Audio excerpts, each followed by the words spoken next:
今天我们就来好好聊聊中华文化。中华文化那是真正源远流长、博大精深的瑰宝，从古至今传承了数千年，里面藏着太多值得我们去品味、去思考的东西。先说说传统节日吧。春节，这是最重要的节日之一，几乎每个家庭都会在这个时候团聚，家家户户贴春联、挂灯笼，到处一片红红火火的景象。大年30晚上，一家人围坐在一起吃年夜饭，这顿饭可讲究了，鱼是必不可少的，寓意着年年有余。饺子也是必备的，有的地方还会在饺子里包上硬币，谁要是吃到了，那这一年可就运气爆棚了。吃完饭，大家坐在一起看电视，一边看一边聊天，那种温馨的氛围真是让人难忘。到了大年初一，孩子们早早起床，穿上新衣，给长辈们拜年，收红包，脸上洋溢着幸福的笑容。还有中秋节，也是个特别温暖的节日。一家人坐在院子里，抬头望着那又大又圆的月亮，一边吃着月饼，一边唠着家常。月饼的馅料种类繁多，五仁的、莲蓉的、豆沙的，每一种都有独特的味道。小时候，我最喜欢的就是五仁月饼，咬一口，香香的，满嘴都是花生、瓜子仁和核桃仁的香味。那时候，我总盼着天天都能过中秋节，天天都能吃月饼。再来说说美食，中华文化里的美食那可真是数不胜数，每个地方都有自己的特色。川菜以其麻辣著称，火锅更是让人欲罢不能。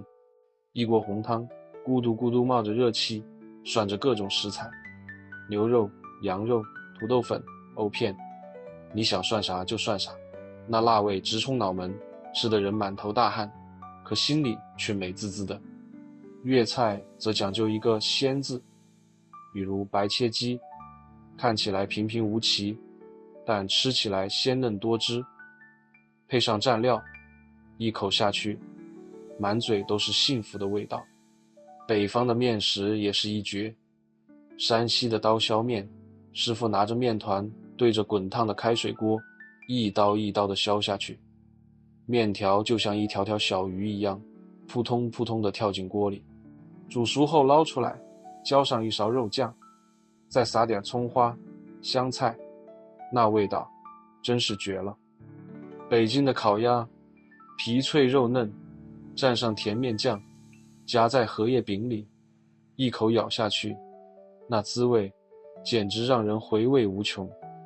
除了美食，中华文化里还有许多值得我们去欣赏和学习的东西，比如书法，这是老祖宗传下来的艺术瑰宝。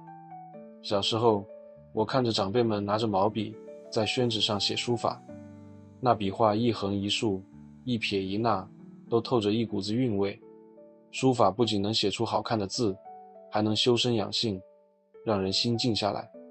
还有京剧，那脸谱可真是五颜六色的，每个颜色都有自己的含义。红脸的关羽，忠义无双；白脸的曹操，奸诈狡猾。京剧的唱腔也特别有韵味，拖着长长的尾音，听着就让人觉得特别有味道。小时候我还不太懂，就觉得那些演员穿着戏服，唱着唱着，手一挥，脚一抬，特别有意思。长大了才知道，京剧里藏着好多故事，好多人生的道理。我们的民间传说也特别多，像牛郎织女的故事，从小就是长辈们常讲的。牛郎和织女被银河隔开，只能在每年的七夕才能见一面。小时候我特别好奇，为啥他们不能天天在一起呢？后来才知道，这故事里藏着对爱情的忠贞和无奈。还有白蛇传，白娘子为了爱情不惜与法海对抗，最后被压在雷峰塔下。这些故事都特别动人，让人听了之后久久不能忘怀。其实中华文化就像是一座巨大的宝藏，里面藏着无数的宝贝，不管是传统节日、美食，还是书法、京剧、民间传说，这些都是老祖宗智慧的结晶，是我们每一个人都应该去了解、去传承的东西。虽然现在的生活节奏快了，很多传统的东西好像离我们越来越远了，但我们不能忘了它们，因为这些文化就是我们的根，是我们共同的骄傲。